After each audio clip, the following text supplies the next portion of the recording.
Começa agora o Jornal da Cultura com William Correia. Boa noite. O presidente do Supremo Tribunal Federal, Joaquim Barbosa, nega o pedido de trabalho externo feito pelo ex-ministro da Casa Civil, José Dirceu, para atuar em um escritório de advocacia. E veja também nesta edição.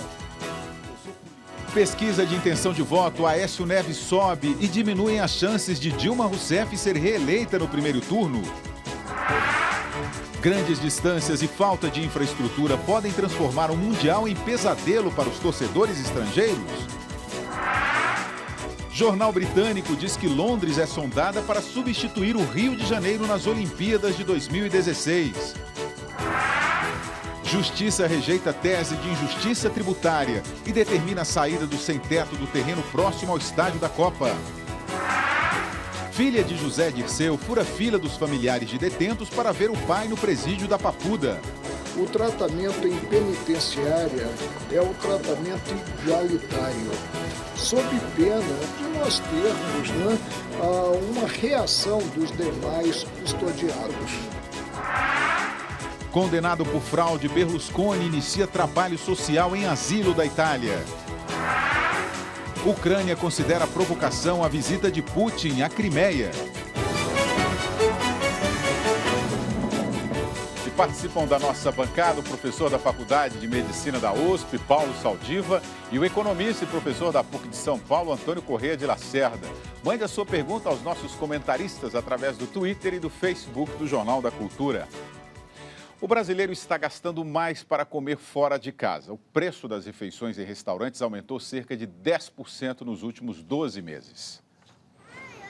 O bordão "Imagina na Copa" vale também para as refeições em bares e restaurantes. Quanto mais o evento se aproxima, mais o brasileiro se espanta com o preço do almoço de todo dia. Eu acho que é caro almoçar na rua, eu acho. Ticket não dá e o salário não acompanha. Não só alimentação, principalmente aqui nessa região, está muito caro mesmo. O item alimentação fora de casa, do índice que mede a inflação oficial do governo, subiu 0,57% em relação a março. Este mês, os reajustes perderam um pouco a força e ficaram abaixo da inflação total do período. Mas nos últimos 12 meses, a conta do restaurante já acumula 10% de aumento em média no país, enquanto a inflação acumulada no período foi de 6,2%. Os administradores do Boicota São Paulo, uma página no Facebook com mais de 70 mil seguidores, criada para denunciar preços abusivos no comércio paulista, acreditam que a Copa do Mundo já pressiona os preços. Por mais que você fale que a inflação esteja aumentando, a gente não está mais na década de 80, que a inflação era diária. Então, com os aumentos semanais, isso me parece uma desculpa apenas de que a inflação que é a grande vilã dos preços altos na cidade. Mas existem outros fatores que contribuem para o aumento de preços nos restaurantes e bares. Entre eles, o reajuste do valor dos alimentos. Se a Copa do Mundo não pode ser apontada como sendo a única responsável pelo aumento de preços, ela também não contribui em nada no combate à inflação. Com milhares de turistas chegando ao Brasil, a tendência é que esses preços continuem a subir.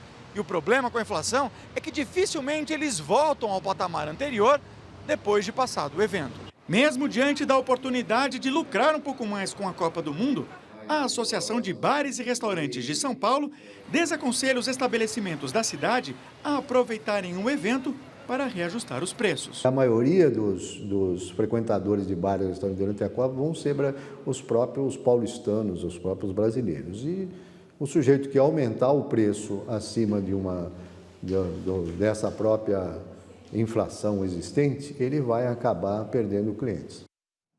Lacerda, boa noite. Boa noite. Você acredita mesmo que esse evento Copa do Mundo, o comércio vai aproveitar para reajustar os preços?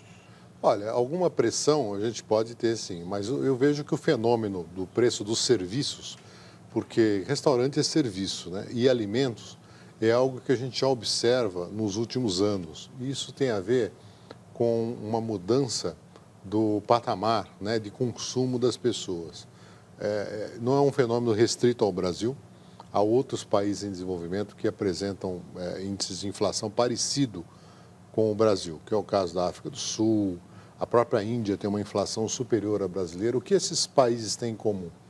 É um setor de serviços que é pressionado pelos preços dos aluguéis, né, o preço da mão de obra que sobe, Então, eu diria que são as dores de um processo de reorganização desses países, né? O próprio progresso desses países abre espaço para o crescimento dos preços. Isso não é uma justificativa para o aumento dos preços, mas é só para a gente entender um fenômeno que é decorrente não só de fatores conjunturais, mas também estruturais, né? E é claro que no caso brasileiro, outros fatores também contribuem para isso, como, por exemplo, a indexação, que é o reajuste automático de preços baseado em índice de preços. Os aluguéis, por exemplo, os contratos de aluguel, são reajustados com base em índices de preços, né? No caso, a maioria deles pelo IGPM.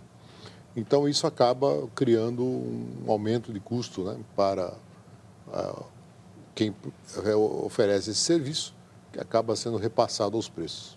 Saldiva, essa Copa, a gente tem que achar alguma coisa boa dessa Copa, né? Porque está pressionando os preços dos produtos. Os estádios gastaram mais do que os estrangeiros vão gastar aqui no Brasil, né?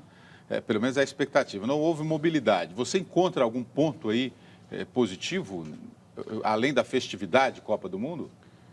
Bom, fora da festividade... Bom, primeiro, dizem que tudo na vida tem um lado bom, menos vinil de sertanejo universitário, né? Tem os dois lados ruins. Eu acho que a Copa está nessa categoria. Se você tirar fora o aspecto futebol e festividade, eu acho que o Brasil...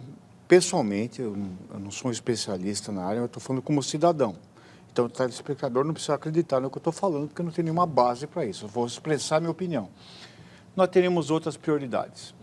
O Brasil, eu que vivo mais na área de saúde, acho que está faltando em lugares mais essenciais do que na construção de uma infraestrutura, especialmente em alguns lugares. Veja, aonde se investiu mais em estádios que não vão ser usados é onde você tem maiores carências de saúde. Quando você vai comparar a estrutura da saúde do Amazonas com a arena construída na Amazônia, você começa a ver que tem alguma coisa muito errada nessa história. Economicamente, tem vantagens? Olha, o que seria interessante a gente observar é o seguinte: se uma Copa não traz vantagens econômicas, por que há tanta disputa, né, em sediar uma Copa, uma Olimpíada? Então, no seu bolso, ela traz benefícios. A pergunta é se isso é automático ou depende da forma como você faz. E aí nós vamos cair em vários dos problemas que a Copa no Brasil significa. Por exemplo, a dispersão de cidades, né? São cidades muito dispersas entre si, localidades, e que exigem investimentos muito altos e em locais que provavelmente não se tornarão viáveis. Agora, de qualquer forma, pensando em lados positivos, quer dizer, do que um evento desse traz, nós deveremos receber a estimativa de 600 mil a 1 milhão de turistas. E esses turistas gastarão dólares aqui no Brasil, portanto, gerará uma renda, você tem um efeito também cumulativo da imagem do país, se você organizar bem uma festa, acho que a festa será bem conduzida, apesar dos problemas, porque é uma característica do brasileiro, e eu tenho a impressão que isso poderá trazer um saldo positivo. É claro que isso não anula os erros de planejamento, de execução, de definição de localidades, né? Agora, para deixar claro que se uma Copa for bem administrada, ela vai trazer benefícios econômicos. Eu tinha visto uma notícia referente a quanto o turista trará para o Brasil. 6 bilhões de reais, né?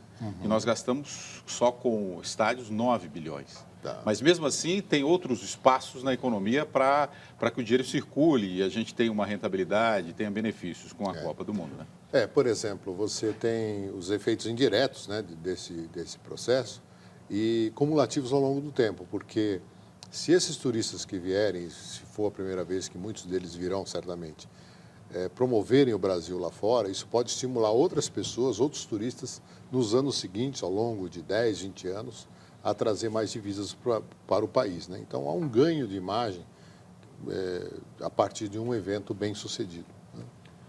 O secretário-geral da FIFA alertou aos torcedores estrangeiros que eles terão muitos problemas no Brasil durante a Copa do Mundo.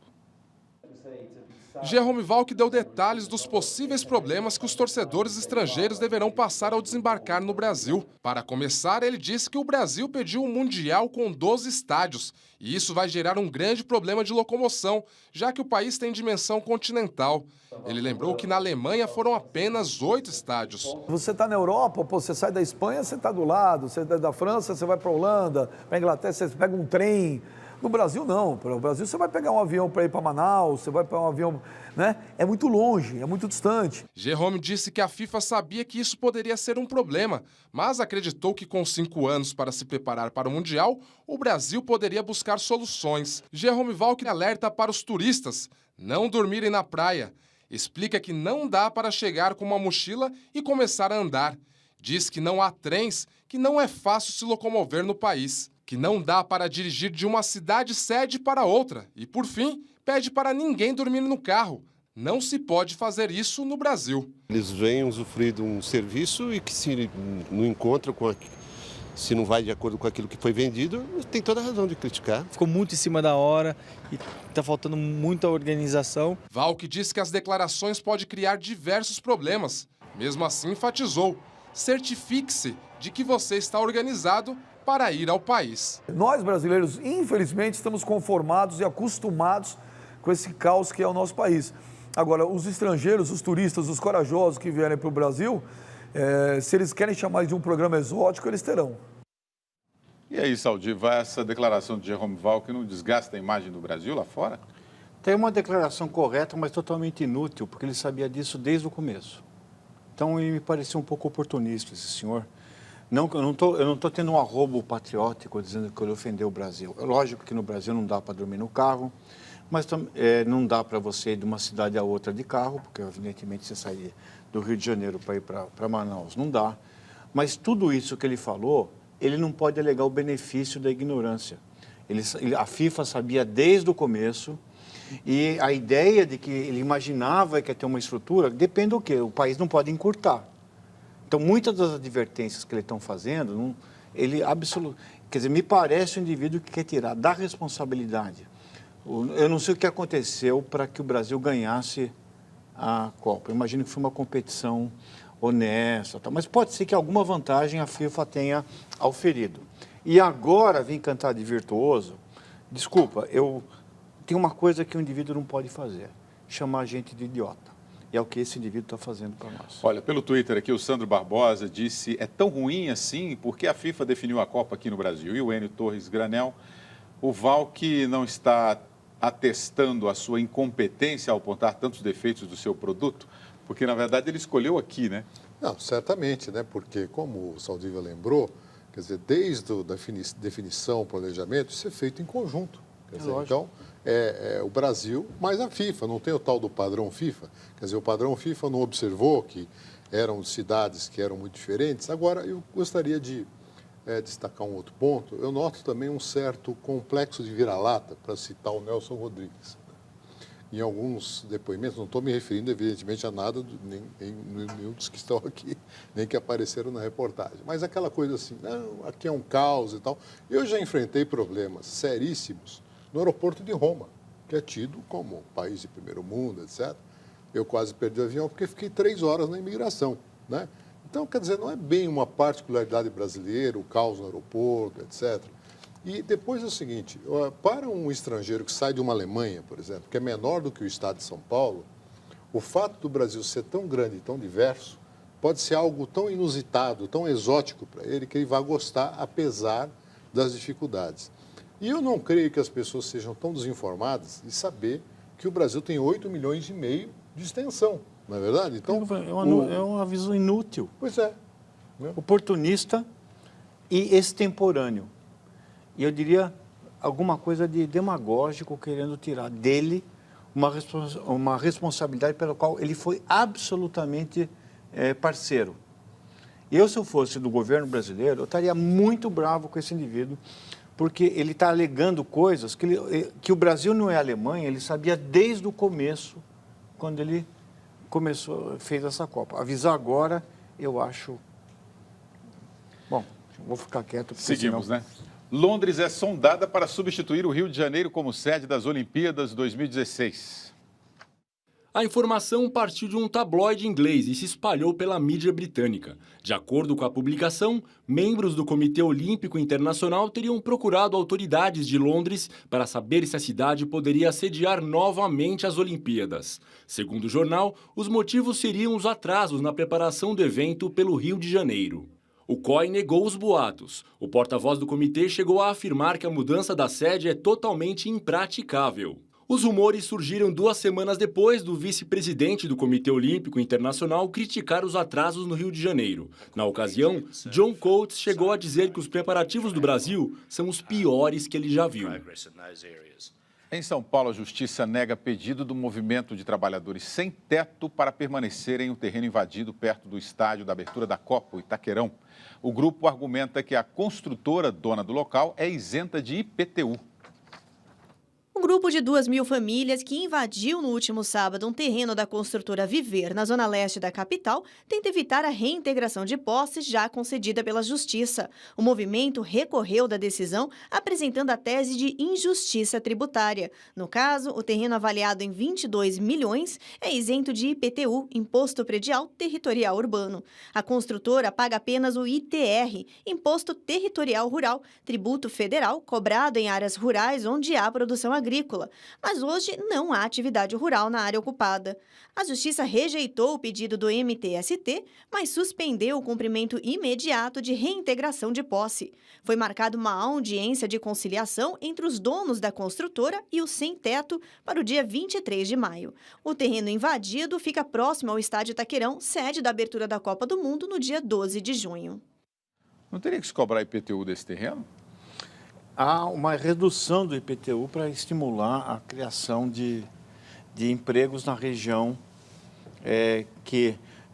digamos, é onde você tem a maior carência de empregos. O extremo da região leste e o extremo da zona sul é onde você tem menor oportunidade de emprego. Mas tem uma outra questão importante aqui, que é a absoluta deficiência habitacional de São Paulo. São Paulo está perdendo população nas regiões que têm serviços e você está construindo mais aonde não mora gente. Então, essa discussão ela tem que ser entendida muito mais além da questão jurídica pontual e ser entendida numa cidade que ainda não tem uma política de uso e ocupação do solo que privilegie o pessoal menos... eu sempre brinco, agora tem uma coisa que chama... que você constrói um apartamento, lazer e trabalho no mesmo lugar. Eu vou lançar um novo que tem na maternidade e cemitério. O gente nunca mais sai daquele lugar, se isola numa bolha e a gente vai ter uma cidade absolutamente fragmentada. São Paulo tem que pensar, eu espero que o plano diretor, que é um avanço, está sendo discutido na cidade, possa resolver problemas como esse que nós estamos discutindo aqui. Somos a isso os problemas que você tem de mobilidade, né? Então você cria uma dificuldade muito grande, porque os terrenos são muito caros, né? Expulsa a população para lugares distantes que não têm acesso ao seu local de trabalho. A cidade de Tiradentes, né? Quando ela foi construída, colocou 15.000 pessoas onde não tinha ônibus, hospital e escola. O único fator determinante foi o preço do terreno. Esqueceu-se que lá vai morar gente que vai ter que perder tempo horas para ir e voltar, que vai ter que procurar assistência médica em outro lugar, que não vai ter escola para colocar seus filhos. Nós corremos atrás da infraestrutura anos depois que a gente tinha colocado várias pessoas lá. É muito comum que pessoas gastem 4, 5 horas por dia no transporte de casa ao trabalho e para voltar. Então, fala-se muito em aumento da produtividade, né? Isso é uma improdutividade, né? Porque nós estamos diminuindo a qualidade de vida das pessoas e elas poderiam estar fazendo coisas mais úteis nesse período. O corpo do cantor Jair Rodrigues, morto vítima de um infarto, foi enterrado no cemitério Getsemane, na zona sul de São Paulo. O velório aconteceu na Assembleia Legislativa de São Paulo. Dezenas de coroas de flores simbolizavam o quanto o artista era querido. O adeus de Alcione foi especial. E derramai a poderosa força de vontade. Uma homenagem à altura da pessoa que a cantora tem como um padrinho. Foi ele que me colocou no mundo do disco. Sempre tivemos uma amizade muito legal, de coisa de família. Eu me sinto daquela família. O padre Antônio Maria rezou por alguns minutos. A viúva Claudine, emocionada, era amparada pelo filho Jairzinho. O cortejo em carro aberto levou cerca de 1 hora até chegar no cemitério Getsemane, na zona sul de São Paulo. Na capela, uma missa foi rezada. Primeiro para familiares e amigos, depois aberta aos fãs. Durante o enterro, a tristeza deu lugar à alegria, principalmente aquela presente nas músicas dele.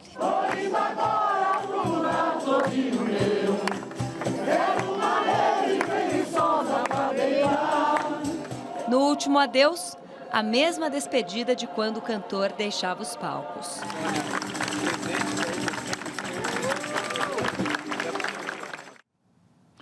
Veja a seguir corrida eleitoral. Aécio cresce, mas Dilma mantém a liderança. E ainda, filha de José Disseu fura fila para visitar o pai no presídio da Papuda.